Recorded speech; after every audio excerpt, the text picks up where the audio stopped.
우리가 좀 생각할 것은 하나의 Y, 두 개의 하우로 진행되어지는 설교 방식이 되겠습니다. 하나의 Y와 두 개의 하우로 진행되어지는 설교 방식이란 이론적으로 제가 설명을 좀 드린다면 간단합니다. 왜 본문 안에 어떤 사건들이 일어난다면 왜 그 사건이 일어났는가? 하나님 왜 그렇게 역사하셨는가? 하나님의 역사, 하나님의 역사하심이 왜 그런가 하는 것들을 먼저 찾는 거죠. 그 다음에 그것을 이제 그런 자리에서 우리는 어떻게 행동해야 되고 어떻게 반응해야 하는가 하는 문제들을 좀 생각하는 것이죠. 그런데 이 하우에서 1과 2를 둠으로써 여기 안에서 전체적으로는 또 포인트 하나, 포인트 둘이에요. 그래서 이제 뒤에가 더 중요하죠. 그런데 그 안에서도 이제 포인트 하나에서 또 더 점진적인 것으로 가는 이러한 방식으로 가니까 전체적으로는 Y에서 하우 첫 번째로 그리고 더 발전해서 하우 2로 가는 이런 방식이고 크게 묶으면 1, 2고요. 그 안에서 이제 하우 안에 또 절정을 또 만들어가. 이제 전체적으로 이제 그런 뒷심을 발휘하는 설교로 진행이 되면서도 전체적으로는 뒷심을 발휘하면서도 계속해서 지루함을 깨뜨려야 되겠죠. 이렇게 이 뒤쪽을 더 구체적으로 논의하고 또 그 안에 역시 그 안에서조차도 이제 더 점진적으로 진행해 가도록 하는 이런 방식. 그러니까 대지 설교 풍일 수 있지만 그러나 그것들을 발표한 내러티브적 스타일을 함께 포괄하는 이런 방식으로 설교를 좀 해 가는 것인데요. 그러면서 이제 제가 Q&A 방식으로 질문을 던지고 그 질문에 답을 듣는 방식으로 Y와 하우의 이야기들을 전체적으로 이끌어 가려고 했어요. 자, 네, 본문은 이제 사무엘상 30장 제가 일전에 설교를 이 본문 가지고 어느 집회도 하기도 했고 했는데 어쨌든 사무엘 30장 1절에서 이제 그런 우리가 좀 풀어가기를 원합니다. 시글락성이 이제 전쟁에 참관했다가 돌아왔던 이런 다윗과 그의 군대들을 시글락성으로 그들이 돌아왔더니 이제 그 시글락성이 아말렉 군대들에 의해 초토화되어지고 성이 불타고 그리고 아내와 자식들이 모두 포로로 잡혀가는 이러한 현실 앞에 놓여지게 된 거예요. 제목은 그런 본문들.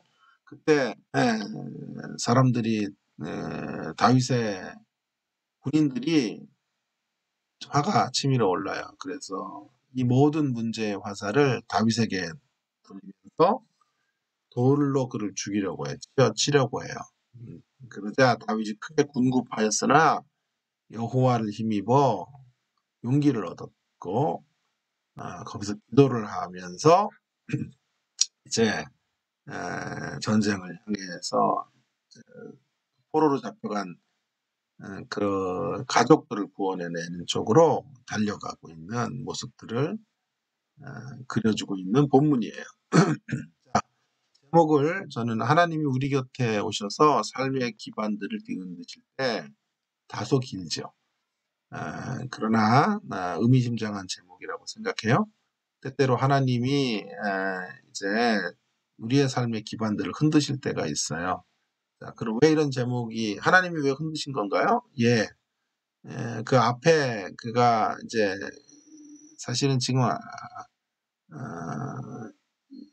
다윗은 이스라엘의 망명을 하고 있어요. 아기스 왕에게 그는 신복으로 들어가 있다고요. 자기 정체를 숨기고 속인 거죠. 비겁한 거죠. 그런데 아기스가 다윗을 신임하는데 전쟁이 벌어져요. 이스라엘과 블레셋의 전쟁이 벌어져요. 당연히 아기스는 다윗을 데리고 이제 실력 발휘를 해라고 하는 거죠. 만일 이스라엘을 공격하면 다윗은 왕으로의 자격 상실이에요. 그렇다고 자기의 정체를 드러내는 순간 블레셋 군대에 의해서 다윗과 식솔들은 모두 죽게 될지도 몰라요. 진퇴양난의 상황 속에 하나님이 개입하셔서 아기스의 신하들을 사용하세요. 신하들이 다윗 전쟁에 이렇게 데려갈 수 없다. 돌려보내야 된다. 이런 신중론이 대세를 이루니까 아기스 왕도 어떻게 할 수 없어서 다윗을 그의 거주처로 돌려보낸 거예요. 돌아와서 보니까 거기에서 이런 일들이 벌어진 거죠. 그러니까 하나님이 극적으로 역사해 주셔서 그를 건져 주셨는데 그래서 하나님이 개입하신 건데 돌아와 봤더니 하나님은 병 주고 약 주시는 모습. 거기서는 건져 주셔서 돌아왔는데 정작 시글락성은 초토화되는 것을 허용하셨다. 그런 면에서 본다면 하나님이 우리 곁에 오셔서 삶의 기반들을 뒤흔드시는 이야기가 가능하다라는 거죠. 주제는요. 하나님이 삶의 기반을 흔드실 때 믿음 사용 설명서, 믿음 매뉴얼을 따라 나아가라. 목적은 하나님의 부재 같은 삶의 기반을 흔드는 게 부재 같은 현실이죠. 현실을 믿음으로 견디어내도록 하기 위하여라는 거죠. 개요만 좀 이야기해 보겠습니다. 개요는 먼저 why입니다. why. 질문과 답을 형태로 제가 이제 전개를 해가는데 하나님은 왜 때때로 우리의 삶을 뒤흔들어 놓으시는가? 아까 제가 설명했던 다윗에게 오셔서 위기에서 건져주시지만 사실은 더 큰 위기를 준비하고 계셨다고요. 다윗의 삶의 기반들을 흔드시는 거죠. 왜 그러셨을까? 왜 그러시는가 하는 거죠. 이유가 있어요. 우리의 믿음을 진열장에서 꺼내서 사용케 하시려고 하시는 것이다. 믿음을 사용하지 않고 살다가 하나님 나라로 가는 삶. 그런 삶은 이제 아주 편안한 삶이에요. 어려움도 없고 환란도 없고 안락한 나의 침대를 하나님이 한 번도 흔드시지 않는 삶. 그런 삶을 우리는 꿈꾸고 기독교 신앙을 통해서 그런 삶을 얻기를 원해요. 그러나 그것이 진정한 축복된 삶인가? 그렇지 않단 말이에요. 믿음을 진열장에 올려놓고 그 믿음의 역사를 따라 살지 않는 것, 그것은 복이 아니에요. 진짜 복은 뭐냐 하면 믿음을 진열장에서 꺼내서 믿음을 나의 근력으로 삼아 믿음 안에서 강한 자들이 되어지는 거죠. 또 강력한 믿음을 가지고 어려움을 뚫고 나가는 삶으로 초대하시는 것이야말로 진정한 사랑이에요. 이것이 하나님의 사랑이에요. 하나님의 사랑은 우리에게 편안을 담보해 주는 것이 아니라 비바람이 치는 곳에서 우리를 키우시고 만드시고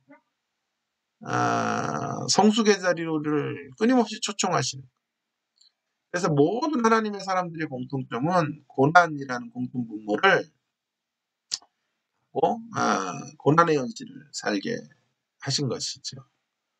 자, 그런 이야기들을 좀 하고 이것도 굉장히 의미심장하고 허투루 다뤄서는 안 되는 대목. 그러나 이것들이 더 진전이 되어야 합니다. 이런 Y에서 이제 하우로 가면서 클라이막스. 제가 이제 설교에서 제일 중요하게 여기는 것 중에 하나가 클라이막스를 갖는 설교예요.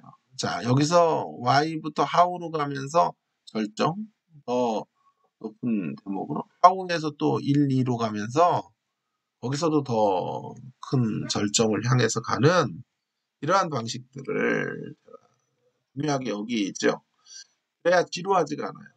전체적인 구성은 쉬워야 되지만 그러나 점진적으로 계속해서 발전해 가고 계속 더 치고 나가는 대목들이 있어야만 설교는 흥미진진한 설교가 되는 것이죠. 루즈하지 않아요. 플랫해지지 않고 더욱더욱 우리의 현실적인 끝날 때까지 초긴장 상태로 설교를 듣게 만드는 이런 설교를 좀 추천하고 싶습니다. 말처럼 쉽지는 않지만요. 자, 그래서 이제 하우로 가는 거예요. 그래서 하나님이 우리의 삶의 기반을 흔드신다 그랬는데 흔드실 때 우리 어떻게 해야 되는가? 쉽죠? 그러나 이 답을 좀 의미 있게 찾는 것이 매우 중요해요. 질문도 질문이지만 답을 믿음 사용 설명서라고 하는 이러한 좀 감각적인 내용들을 가지고 좀 한 두 가지를 찾아보려고 하는 거죠. 하나는 첫 번째로는 폐허의 잿더미 속에서도 희망의 단서를 포착해야 된다. 하나님이 모든 우리의 삶의 기반들을 흔드실 때 희망의 단서가 반드시 있어요. 하나님이 그것이 우리를 향한 사랑이었다고 말했죠. 사랑이라면 희망은 있다 하는 거죠. 그 희망의 단서가 뭘까요? 그 희망의 단서가 어떤 것일까 하는 것들을 좀 논의를 해본다면 그 희망의 단서라고 하는 건 다름 아닌 아말렉 군대들에게 부인과 자식들이 끌려갔지 인명피해가 없었다는 거예요. 인명피해가 없었다. 그러니 찾아오면 되는 것이에요. 하나님은 이 폐허의 잿더미 속에서도 희망을 볼 수 있게 하면서 그 희망이라고 하는 것은 엄청난 형태의 빛으로 다가오진 않았어요. 그러나 잘 들여다봐야만 해요. 하나님의 신실하심을 붙잡고 위기의 상황들 속에 배려해 놓으신 것들을 바라보는 그 희망의 단서를 가지고 그거 붙잡고 나아가기를 원하세요. 마리아가 포도주가 모자라는 상황 속에 아, 예수님에게 간청을 하죠. 포도주가 모자랐다는 것은 어마어마한 문제입니다. 그런 상황 속에서 마리아가 도움을 구하자 예수님께서 뭐라고 말씀하세요? 여자야 나와 무슨 상관이 있나이까? 때가 아직 이르지 않았다라고 말합니다. 자, 그래서 그녀의 요청이 거절된 상황. 그런데 놀랍게도 마리아는 그 말씀을 하시자 삐끼거나 실족하지 않아요. 다음에 이제 바로 하인들에게 명령하기를 예수님께서 뭐라고 하시든지 그대로 하라 이렇게 가는 거죠. 희망을 본 거죠. 내 때가 무언지에 대한 해석을 예수님 말씀하신 의미를 풀어낼 실력은 마리아에게 없지만 그러나 예수님은 지금 완곡하게 거절하시지 완강하게 거절하시지는 않나요.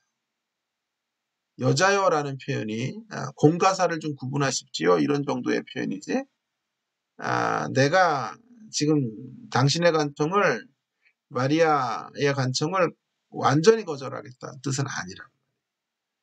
그래서 내 때에 이루실 일, 주님의 때에 이루실 일들은 그때 이루시되 그 맛보기라도 좀 보여주십시오. 부스러기 은혜라도 좀 주십시오. 그 은혜를 주실 것을 신뢰하면서 마리아는 움직여가고 있는 거죠. 희망의 단서를 보았기 때문이에요. 불의한 청지기가 여러분 보세요. 불의한 청지기가 불의했다가 지혜로운 청지기로 바뀌는 터닝 포인트가 뭐냐 하면 주인의 돈 허랑방탕하게 썼다고요. 주인이 해고라 그래요. 근데 거기 안에 단서가 있어요. 희망의 단서. 그걸 봐야 돼요. 해고를 시킨 게 아니에요. 해고라고 선언한 거예요. 그러니까 그의 선언은 주인의 해고 통보는 해고가 실제로 이루어지기까지는 아직 소망이 있는 거예요. 그 소망을 붙잡고 걸어 나오면 돼요. 그래서 대대적인 개혁 조치를 취하게 되는 거예요. 주인에게 빚진 자들의 빚을 탕감해 줌으로써 주인과 소작인들 사이에 막혔던 그런 오해와 편견과 주인에 대한 불만의 요소들을 잠재우면서 주인을 명예롭게 한다. 그것을 통해서 사람들을 이제 주인에 대한 사람들의 태도를 새롭게 갖게 해주는 일들을 했다. 주인은 그걸 바라보면서 기뻐하는 거죠. 명예와 수치의 사회지 않습니까? 이스라엘 사회가. 그래서 그 주인에게는 돈의 이제 문제보다 이렇게 명예의 문제가 더 중요했던 사람이었는데 그 문제를 지혜롭게 해낸 거죠. 뭐를 보고요? 희망의 단서를 보고. 아직 주인이 잘해보자라는 뉘앙스가 있는 거죠. 너 좀 정신 차려 이런 얘기를 하는 거지. 완전히 잘라내지 않았다는 것이 그를 움직이게 했던 대목이 되었던 거죠. 이런 희망의 단서들을 붙잡는 거죠. 다윗도 바로 그것을 바라보며 여호와를 힘입어 용기를 내고 있는 것이죠. 또 한 가지의 하우, 우리의 삶의 기반은 어떻게 해야 되는가? 폐허의 잿더미 속에서도 기도의 자리로 나아가라. 용기를 내고 그가 기도하면서 이제 하나님의 이름을 향해서 걸어가는 거예요. 기도로 나아가는 거예요. 그러면 기도하면 되나 이제 이런 생각들을 단순하게 가지면 본문에 제가 말하고자 하는 의도가 살아나지 않아요. 이 기도가 무언가. 근데 기도해도 안 되거든요. 폐허의 잿더미 속에서 기도의 자리로 나갔는데도 안 된단 말이에요. 안 되는 경우들이 생긴다. 그런데 기도로 된다고 지금 말하고 있는 거잖아요. 자, 이 대목을 좀 풀어줄 필요가 있어요. 그 앞에 이제 28장 정도에 가시면, 이제 사울의 기도와 위기 속에서 다윗의 기도를 좀 구분해 볼 필요가 있어요. 그래서 사울식의 기도 갖고는 안 돼요. 다윗식의 기도로 해야 된다. 사울은 블레셋과의 전쟁에서 28장에서 위기를 만나자 신접한 여인을 찾아가서 영원한 패망으로 갔는데 사실은요. 그 전에 한 가지를 놓치면 안 되는 게 28장 7절에 그녀가 기도를 해요. 기도를. 아니 그녀가 아니라 사울이. 죄송합니다. 오늘 왜 이래요? 그래서 사울이 기도를 한다고요. 기도하지 않고 신접한 여인으로 간 게 아니에요. 기도하고 응답이 없으니까 나아간 거죠. 근데 이런 방식의 기도는 응답이 안 되는 거예요. 다윗 방식의 기도는 조금 다른 차원이에요. 절박하니까 하나님을 절박하게 붙잡는 거죠. 사울은요, 절박해지니까 하나님을 절박하게 붙잡은 게 맞는데 문제는 그 절박한 기도의 대상자가 꼭 하나님이 아니어도 돼요. 무슨 말이냐 하면 하나님 한 분을 향한 절박함을 갖고 기도하는 게 아니에요. 그는 응답을 주는 신이 누구이든지 하나님이 된다는 태도로 기도하는 거예요. 하나님만이 이 문제에 대한 해답이라는 절박함을 가지고 기도하는 사람이라면 자, 기도 응답이 잠시 없으면 어떻게 될까요? 다른 신을 찾아가면 안 되죠. 신접한 여인을 찾아가면 안 되죠. 어디로 가야 돼요? 기도의 수위를 높이고 절박함의 농도를 짙게 만들어서 끝까지 해답을 주실 때까지. 왜? 하나님 외에는 답이 없으니까 하나님을 붙잡고 나아가야 되는데 그러지 못하고 있는 거예요. 이런 식의 종교적인 기도, 문제 해결을 위한 절박함의 기도를 가지고는 안 돼요. 다윗의 절박함은 만약에 다윗에게 즉각 응답이 없었으면 다윗은 기도의 수위를 계속 높였을 거예요. 하나님 외에는 피난처가 없어요. 하나님 외에는 이 문제를 풀어내실 수 있는 분이 없다는 이런 차원의 절박. 하나님과의 관계 안에서 하나님을 신뢰하는 그런 절박한 기도. 하나님이 죽게도 하시고 살게도 하실 수 있지만 이왕이면 살게 하시는 쪽으로 자신의 운명을 이끌어가기를 간절히 염원하면서 드리는 절박. 이런 절박한 기도가 응답을 반드시 만들어내게 할 것이고 그런 절박한 기도를 드리는 자들에게 하나님께서 역사하실 것이다 라고 하는 것을 통해서 멋진 설교가 완성이 된 것이죠.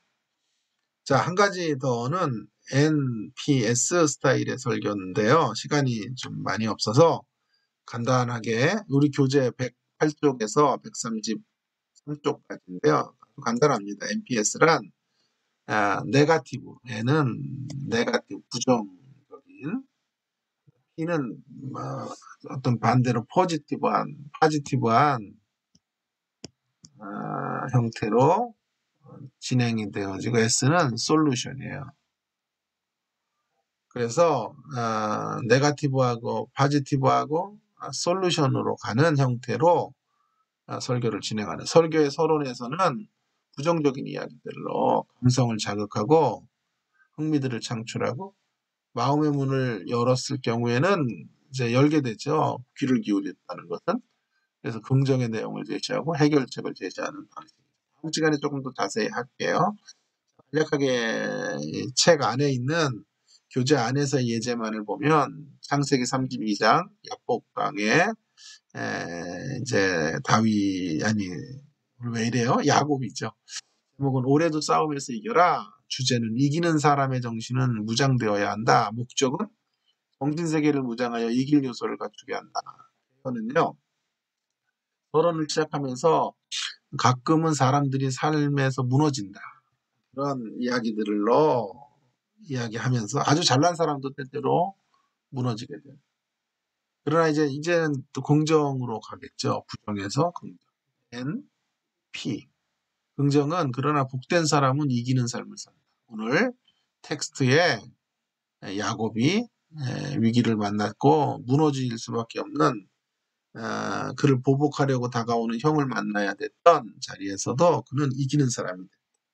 해결책이죠. 어떻게 이기나 환란의 자리에서도 인내하는 정신, 이기려는 정신을 가지고 끝까지 기도로 나아갔고 씨름을 했고 씨름한 기도는 아니죠. 씨름의 자리로 나아갔고 끝까지 씨름을 했고 하나님을 철저하게 붙잡고 가지 못하도록 축복을 주시기까지 못 가게 하겠다라는 일 적어도 3가지 대지 정도가 되겠죠. 해결책 안에서. 그래서 전체적으로는 부정, 긍정, 해결책으로 가요. 반대로도 가요. 긍정, 부정, 해결책. 이런 것들은 PNS의 방식, NPS의 방식.